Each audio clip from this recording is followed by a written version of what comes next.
Sir ఎలా ఉన్నారు sir? బాగుంది. సార్ ఇప్పుడు తెలంగాణలో మెయిన్గా రీసెంట్గా మన బీఆర్ఎస్ పార్టీకి సంబంధించి రజతోత్సవ సభ అయితే ఏర్పాటు చేశారు. ఈ సభలో ముఖ్యంగా మన కేసీఆర్ గారు మన సీఎం రేవంత్ రెడ్డి గారిని ఉద్దేశించి కొన్ని ఘాటైన వ్యాఖ్యలు చేశారని చెప్పొచ్చు. మరి ఆ వ్యాఖ్యలు మనం ఏ విధంగా చూడొచ్చు అంటారు? అంటే ఇది కొత్త కాదు, అందరు ఎక్స్పెక్ట్ చేసింది. రజతోత్సవ సభ అనేది యాక్చువల్గా చెప్పాలంటే బీఆర్ఎస్ రజతోత్సవ సభ ఆ పార్టీ అంతర్గత సభ. అది అంటే ఆ పార్టీ ఆవిర్భవించి 25 ఏళ్ళు అయ్యింది అని కదా వాళ్ళు పండుగ చేసుకునేది. అక్కడ వాళ్ళు మాట్లాడుకోవాల్సింది ఏంటి? కార్యకర్తలకు దిశానిర్దేశం చేయాలి, పార్టీలో లోపాలు ఏమైనా ఉంటే వాటిని కాస్త పటిష్టపరచుకోవాలి, మేము ఎలా ఉన్నాము, ఎలా ఉంటే బాగుంటుంది, మనం ఎలా ముందడుగు వేయాలి, ఇది సూచనప్రాయంగా వాళ్ళు చేయాల్సింది. అయితే అక్కడ ఆ సభలోన దాదాపు 59 నిమిషాల పాటు కేసీఆర్ గారిని ప్రసంగించారు. ఆయన ప్రసంగం మొత్తం కూడా మోటివేటెడ్గానే ఉంది. అంటే ఆయన మొదట అనుకున్నారు ఇలాగే మాట్లాడాలని అనుకుని వచ్చారు, అలాగే మాట్లాడారు. అలా మాట్లాడితేనే కేసీఆర్, అలా మాట్లాడకపోతే కేసీఆర్ కాదు. మీరు చాలా జాగ్రత్తగా గమనించండి. తెలంగాణలోని కేసీఆర్కు ఒక బ్రాండ్ ఇమేజ్ ఉంది. ఏంటి? ఎవరినైనా తిట్టగలడు, మాండలికంలో తిట్టగలడు, చతురంగా తిట్టగలడు, అరే ఒరే అనగలడు. అలా అంటేనే కేసీఆర్ బాగా ఫిట్గా ఉన్నట్లు. మీరు చూడండి, గతంలో ఆయన ముఖ్యమంత్రిగా ఉన్నప్పుడు కూడా కొంచెం సప్పగా ఉంటే కనుక ఏదో వేసినట్టున్నాను, అందుకోసం ఏం మాట్లాడట్లేదు అనేవాడు. అంటే తిట్టాలి. సో ఇక్కడ ఏంటంటే బలమైన ప్రతిపక్ష నాయకుడిగా ఆయన భుజాలపైన ఆ బాధ్యత ఉంది. ఏంటి? ఆ వేదిక నుంచి ఒక సంకేతం ఇవ్వాలి తెలంగాణ ప్రజలకు. ఏంటి? బీఆర్ఎస్ సిద్ధంగా ఉంది, రెడీగా ఉంది, ఇప్పుడు ఎన్నికలు వచ్చినా కూడా మేము గెలుస్తాం అని చెప్పడం ద్వారా కార్యకర్తలను చైతన్యవంతులు చేయడం. ఎందుకంటే వాళ్ళు డిమారలైజ్ కాకూడదు కదా. ఓకే, ఒకటైతే నిజం, ఎప్పుడైతే బీఆర్ఎస్ ప్రతిపక్షంలో వచ్చినప్పుడు అందరూ ఏమనుకున్నారు, ఇంకా బీఆర్ఎస్ కథ ముగిసిపోయింది, కేసీఆర్ కథ ముగిసిపోయింది, కేటీఆర్ కథ ముగిసిపోయింది, అయిపోయింది, 10 ఏళ్ల పాటు ఏదో లక్కుతో ఫ్లూక్లో కొట్టుకొచ్చారు, ఇప్పుడు ఏం లేదు అనుకున్న వాళ్ళు చాలామంది ఉన్నారు. కానీ వాళ్ళ అదృష్టం అంతా ఏంటంటే కాంగ్రెస్ అధికార పక్షంలో ఉండడం. వాళ్ళు ఏం చేస్తారంటే వాళ్ళకి టాపిక్స్ ఏం లేకపోతే వీళ్ళే పోయి టాపిక్ ఇచ్చేస్తారన్నమాట. మీరు ఊరికి సపోర్ట్ చేయకుండా కూర్చున్నారంటే అక్కడ దీనిపైన మాట్లాడండి, దీనిపైన కొట్లాడండి అని చెప్తున్నట్టుగా పాలన ఉంటుంది.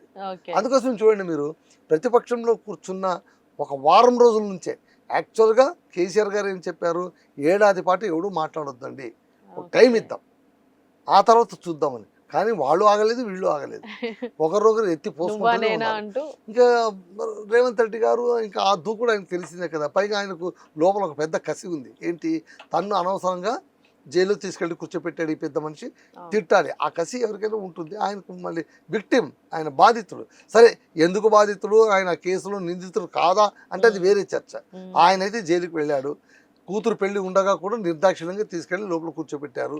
ఆ కసి ఆయనలో ఉంది, తీర్చుకోవడానికి అవకాశం వచ్చింది. సీఎం పదవి అనేది ఓకే, 2 అంచుల కత్తి ఉన్నట్టు, ఒకటి పాలన, రెండవది తిట్టు. ఈ పదును ఎక్కువ ఉంది ఈ పదును కంటే కూడా. అది మనకు కొంచెం దురదృష్టం. ఇక్కడ కేసీఆర్ గారిని తెలివిగా ఏం చేశారు, మళ్ళీ ఆ జన సమూహాన్ని చూసి ఆయనకు కూడా కొంచెం ఆవేశం వచ్చింది. సరే, వాళ్ళు స్వచ్ఛందంగా వచ్చిన వాళ్ళ, తరలించి వచ్చిన వాళ్ళ, లారీలో ఎక్కించుకుని వచ్చారా, ఎవరెవరికి ఎంతెంత టార్గెట్ పెట్టారు, ఆ టార్గెట్ రీచ్ చేశారా లేదా, బిర్యానీ పొట్టం ఇచ్చారా, క్వార్టర్ మంది ఇచ్చారా, డబ్బులు ఏమైనా ఇచ్చారంటే ఏ సభకి ఇవ్వరు, అన్ని సభలకు ఇస్తారు. కాబట్టి దాన్ని మనం పక్కన పెట్టేస్తే జనాలు అయితే కనిపించారు. కాంగ్రెస్ వాళ్ళు దాని గ్రాఫిక్స్ అంటున్నారు, అందుకోసమే గ్రీన్ మ్యాట్ వేశారు, గ్రాఫిక్స్ చేశారు అని అంటున్నారు. సరే, వాళ్ళు ఏమనుకున్నా సరే జనాలు అయితే పక్క వచ్చారు, కంటికి నదురుగా కనిపించారు. అక్కడ అందరూ కూడా ఆశతో అడుగుతున్నారు. అంటే కొంచెం ఏదో దెబ్బతిన్నట్టుంది కాంగ్రెస్ పాలనలోన. వీళ్ళు ఎక్స్పెక్ట్ అంటే ఇప్పుడు అవతల వాడు నీకు ఇది ఇచ్చాడు, నేను రెట్టింపిస్తా, 3 ఎక్కువ ఇస్తా, 4 ఎక్కువ ఇస్తా అని చెప్పినప్పుడు ఓట్లేసి గెలిపించారు. అదే చెప్పారు కేసీఆర్ నిన్న. ఆశపడ్డారు, మోసపోయారు, అది ఇస్తాను ఇది ఇస్తానంటే నమ్మి ఓట్లేశారు, ఇప్పుడు ఏమైంది, కింద పడ్డారు అందరూ. సరే, నేనున్నాను, మీరు భయపడదండి అంటే ఏంటి? అయిపోయింది తెలంగాణలోన, మీరంతా దెబ్బతిన్నారు, ఇదిగో నేనున్నా చూడు, వస్తున్నాను, నేను రిపేర్ చేస్తాను అనే లెక్కలోన, మెకానిక్ మావయ్య లెక్కలో మాట్లాడాడు. అంటే నిజంగానే కాంగ్రెస్ పార్టీ ఏం చేయలేదంటారా రేవంత్ రెడ్డి గారు? కేసీఆర్ లెక్కలో అదే కదా, కేసీఆర్ గారి లెక్కలో అది మళ్ళీ అంతే కదా. ప్రతిపక్షం లెక్కలో అంత బాగా చేశారంటే వీళ్ళు ఎందుకుంటారు? అంటే ఏమి చేయకుండా లేదు, అంతా చేసి కూడా లేదు. లేదు. రెండు వాస్తవాలు. ఏమీ చేయలేదనడం ఎంత తప్పో, అంత చేసేసారనడం కూడా అంతే. అంతే తప్పు. సో ఇంకా పైగా వీళ్ళన్నది ఏంటి, మాకు 5 ఏళ్ల పాటు పాలన చేయమన్నారు కదా వీళ్ళు ఓట్లేసి గెలిపించింది, ఇప్పుడు 7.5 ఏదో అయ్యింది, ఇంకా టైం ఉంది మనకు, ఇప్పుడే తొందరపడితే ఎట్లా అని వీళ్ళు అంటున్నారు. సరే, ఇవన్నీ పక్కన పెడితే రేవంత్ రెడ్డి గారి పైన ఆయన చాలా దురుసుగా కామెంట్ చేశారు. 6 హామీలు అన్నావు, అది అన్నావు, ఇది అన్నావు, అదేమో చెప్పారు, మొలకలప్పుడు అలకమంటే కనుక ఎలక చూసి ఎలకిలా పడ్డాడు అని తెలంగాణ సామెతను వాడాడు. సో ఇవన్నీ వాడి తన ఒరిజినల్ అంటే ఏంటి, మళ్ళీ లోపల ఉన్న ఒరిజినల్ కేసీఆర్ మళ్ళీ ఇప్పుడు బయటకు వచ్చాడు అని ప్రజలు నమ్మే విధంగా ఆయన ప్రసంగ ధోరణి సాగింది. అక్కడ మన అంతసేపు సుదీర్ఘంగా ఆయన ప్రసంగించాల్సిన బాధ్యత చాలామంది అన్నారు. ఏంటి ఎవరు లేరా, ఏంటి కేటీఆర్ లేరా, హరీష్ లేరా, ఎవరు లేరా, మొత్తం ఈయన 1 మ్యాన్ షోలో మాట్లాడుతుంటే ప్రాంతీయ పార్టీలు ఎప్పుడు 1 మ్యాన్ షోలోనే ఉంటాయి. మీరు గమనించండి, తెలుగుదేశం చంద్రబాబు నాయుడు అయినా, వైఎస్ఆర్సీపీ జగన్మోహన్ రెడ్డి అయినా, బీఆర్ఎస్ కేసీఆర్ గారు అయినా, అదంతా 1 మ్యాన్ షో. గత ఎన్నికలప్పుడు కూడా జగన్మోహన్ రెడ్డి గారు ఒక ఛానల్తో ఇంటర్వ్యూ చేస్తే ఏమన్నారు, అక్కడ అంతమంది పోటీ చేస్తున్నారన్న మాట, అంతేగాని మొత్తం నేనే, అన్ని చోట్ల నేను పోటీ చేస్తున్నట్టే లెక్క, గెలిస్తే నేనే గెలిచినట్టు, ఓడిపోతే నేనే ఓడిపోయినట్టు. కాబట్టి అక్కడ ఓటమిని ఎవరు ఓన్ చేసుకోవట్లేదు. సాధారణంగా ప్రాంతీయ పార్టీలను ఓటమిని ఎవరు ఓన్ చేసుకోడు. ఎందుకంటే గెలిచినప్పుడు నా గెలుపు కాదని అంటున్నావు, మళ్ళీ ఓడినప్పుడు మాత్రం నీ ఓటమే కదా అది అనే లెక్కలో ఉంటుంది. ఇక్కడ ఏంటంటే ఇంకా రేవంత్ రెడ్డి పాలన గురించి ఆయన మాట్లాడినాడు. ఆయన ప్రధానంగా చెప్పింది ఏంటంటే కేటీఆర్ కిట్టు, కేసీఆర్ కిట్టు, కేసీఆర్ పథకాలన్నింటినీ కూడా రూపుమాపుతానంటున్నావు, నువ్వేం పాలకుడివి, నువ్వు ఇలా అంటారా ఎవరైనా అని తన ఎగ్జాంపుల్ ఒకటి చెప్పారు. ఏంటి, మేము పాలనలోకి వచ్చినప్పుడు కాంగ్రెస్ ప్రవేశపెట్టినటువంటి ఆరోగ్యశ్రీ పథకం, అది ఆరోగ్య శాఖ అధికారులు వచ్చినప్పుడు నేను అడిగాను, ఈ పథకం ఎలా ఉంది, ఏంటి, ఏం కథ అంటే చాలా బాగుంది సార్, పేదలకు నిజంగా ఇది మంచి జరుగుతుంది అన్నప్పుడు కొనసాగించాను. అదే పేరుతో కొనసాగించాం. ఈ విషయాన్ని నేను అసెంబ్లీలో కూడా ప్రస్తావించాను, అది నా సంస్కారం. మీరు పథకాల పేర్లు మార్చేస్తాం, పథకాలను తీసేస్తాం, కేసీఆర్ పేరుని నామరూపాలు లేకుండా చేస్తామన్నారు, అది సాధ్యపడుతుందా నీకు అని ఆయన అన్నారు. సో అదొక మాట. ఇక ఇలా ప్రతి ఒక్కటి అలిగేషన్ చేసుకుంటూ 6 హామీలు అన్నారు. కాకపోతే ఆయన ఒక మాట అన్నారు, ఆర్టీసీ బస్సు ఒకటే ఆడవాళ్ళకు ఫ్రీగా ఇచ్చారు, దానివల్ల ఏం ఉపయోగం, జుట్లు పట్టుకుని కొట్లాడుకుంటున్నారు అని. అంత చీప్గా అని ఉండాల్సింది కాదు నా అభిప్రాయం. ఎందుకంటే అది కూడా ఒక పథకం.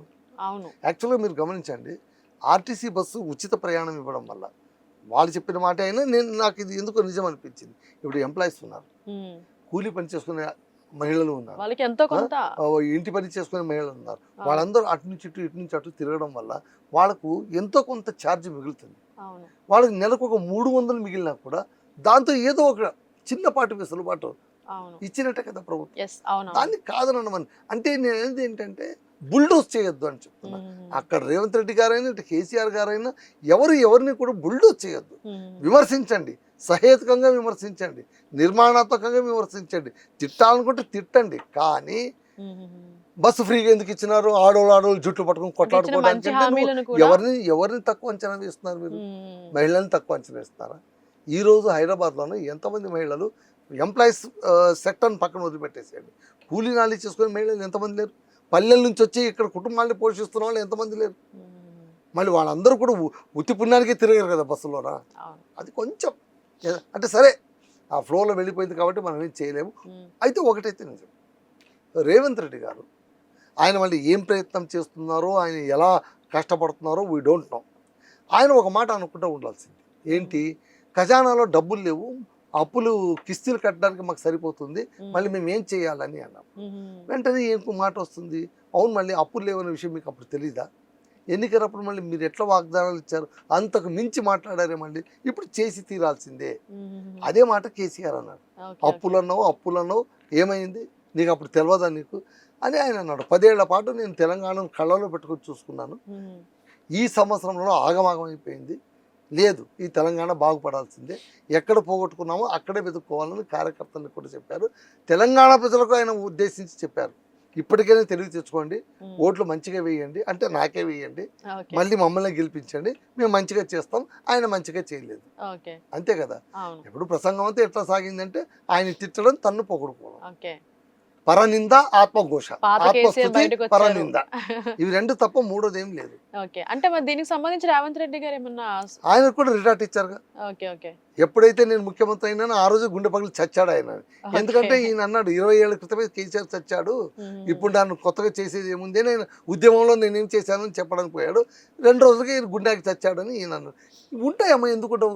ప్రతిపక్షం ఉన్నవాడు తిట్టినప్పుడు అధికార పక్షం ఉన్న ఊరుకుంటారా ఏంటి? రాజకీయాలు అన్నాక ఒకరినొకరు విమర్శించుకోవడం కాకపోతే ఇక్కడ అనేది- ఏమైపోయిందంటే అక్కడ తిట్టేవాళ్ళు 10 మంది ఉన్నారు, ఇక్కడ తిట్టేవాడు ఈయన ఒకడే ఉన్నాడు. సరే పొంగులేటి వీళ్ళందరూ, మంత్రి సీతక్క వీళ్ళందరూ అన్నారు, కానీ వీళ్ళ మాటలు అంత ఫోర్స్గా లేవు. ఓకే ఓకే ఒక కేసీఆర్కు ధీటుగా తిట్టగలిగే శక్తి ఎవరికైనా ఉందంటే ఒక రేవంత్ రెడ్డి రేవంత్ గారికి రెడ్డి మాత్రమే. గారికి. సరే, ఆయన శక్తి వంచన లేకుండా ఆయన అన్నారు. ఇది ఆ మాటలో ఉన్నటువంటి మర్మం అంటూ ఏమీ లేదు. వన్ మ్యాన్ షోగా ఆయన మాట్లాడినంత కూడా చైతన్యవంతంగా ఉంది. ప్రజలందరూ కూడా ఓహో కేసీఆర్ గారు మళ్ళీ రెడీ అయ్యారు ఫైట్కు అనిపించే సందేశం మాత్రం వెళ్ళింది. రైట్ సార్, చూడాలి. Thank you so much sir.